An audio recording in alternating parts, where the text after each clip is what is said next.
नमस्कार। आज मैं एग्री सिल्वी कल्चर के अंदर कुछ कल्टीवेशंस हमारे किए जाते हैं यूजुअली ट्राइब्स के द्वारा।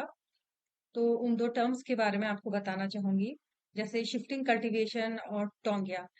यूजुअली ये टर्म्स काफी सुने हुए हैं, लेकिन ये होते क्या हैं ये जानना बहुत जरूरी है। तो जो शिफ्टिंग कल्टीवेशन होता है यूजुअली ये फॉरेस्ट एरियाज में एक पैच में नेचुरल वेजिटेशन को हटा के क्लियर फेल कर दिया जाता है और वहां पे एग्रीकल्चर क्रॉप लगाई जाती है। शिफ्टिंग कल्टीवेशन की जो प्रैक्टिस है यूजुअली जहाँ पे ट्राइब्स ज्यादा रहते हैं, जैसे इंडिया में नॉर्थ ईस्ट वगैरह में बहुत ज्यादा की जाती है। कर्नाटका वगैरह में भी की जाती है, उड़ीसा कई जगह में की जाती है। तो इसमें फॉरेस्ट क्रॉप को जलाया जाता है और उसे क्लियर कर दिया जाता है और वहां पे एग्रीकल्चर क्रॉप लगा दी जाती है।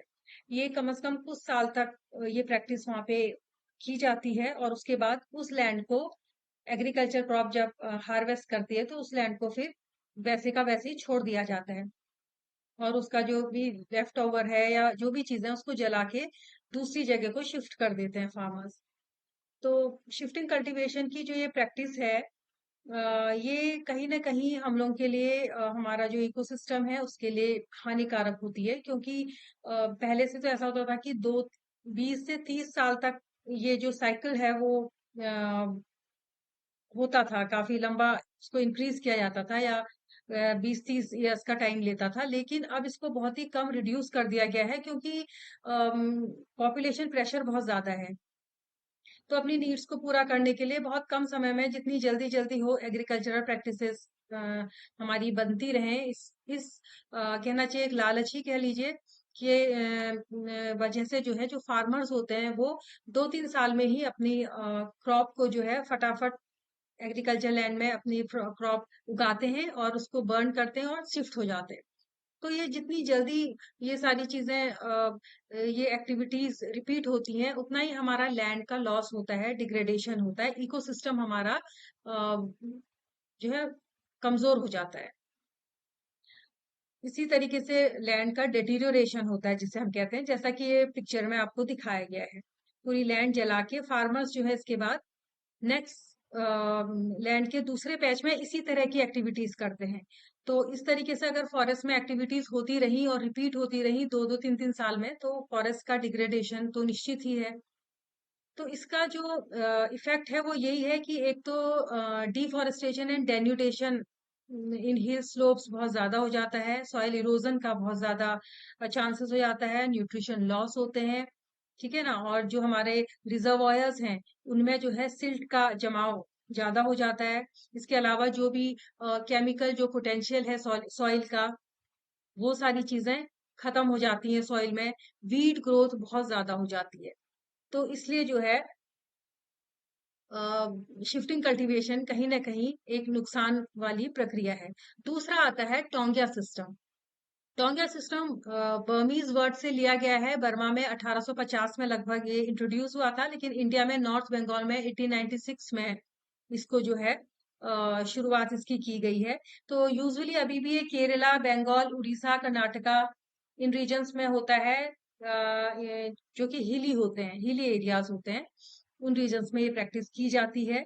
ये एक शिफ्टिंग कल्टीवेशन का मॉडिफाइड रूप होता है, जिसमें कि बहुत लेबर्स की जरूरत होती है और उनको कहीं ना कहीं एम्प्लॉयमेंट दिया जाता है, और उनकी वजह से ये प्रैक्टिस जो है फॉरेस्ट डिपार्टमेंट या जो भी ऑर्गेनाइजेशन है वो इसे करता है।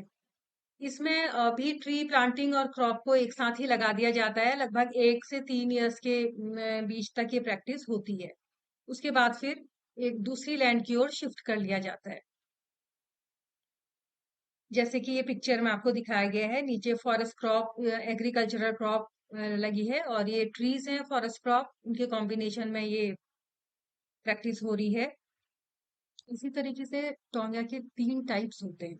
जैसे डिपार्टमेंटल टोंगिया, जिसमें कि एग्रीकल्चर क्रॉप और प्लांटेशन को एक साथ लगाया जाता है थ्रू फॉरेस्ट डिपार्टमेंट, जिसमें बहुत सारे नंबर ऑफ लेबर्स जो डेली वेजेस पे लगाए जाते हैं, जिसमें एक मेन उद्देश्य यही होता है कि raising crop along with plantation, जिससे कि लीफ ग्रोथ हमारी कम हो।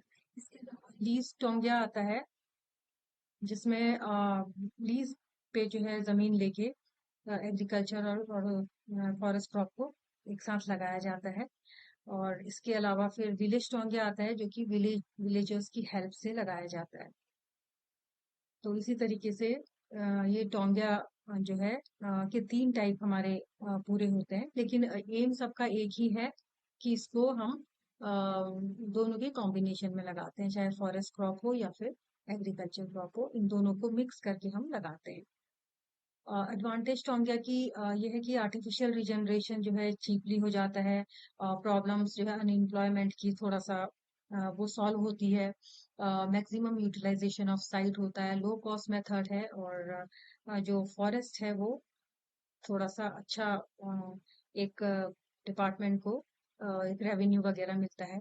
डिसएडवांटेज है कि सॉइल फर्टिलिटी कम होती है, एक्सपोजर होता है सॉइल का, एपिडेमिक का खतरा ज्यादा रहता है, कुछ लीगल प्रॉब्लम्स भी इसमें आ सकती हैं, ससेप्टेबिलिटी ऑफ लैंड बहुत ज्यादा होता है, इरोजन इंक्रीज होता है, और बहुत ज्यादा ह्यूमन का एक्सप्लॉयटेशन होता है। तो ये एक तरह की डिसएडवांटेज है टोंगिया की। इसी के साथ ये स्लाइड वहीं पे समाप्त करती हूँ। नेक्स्ट स्लाइड में फिर किसी टॉपिक के साथ मिलते हैं।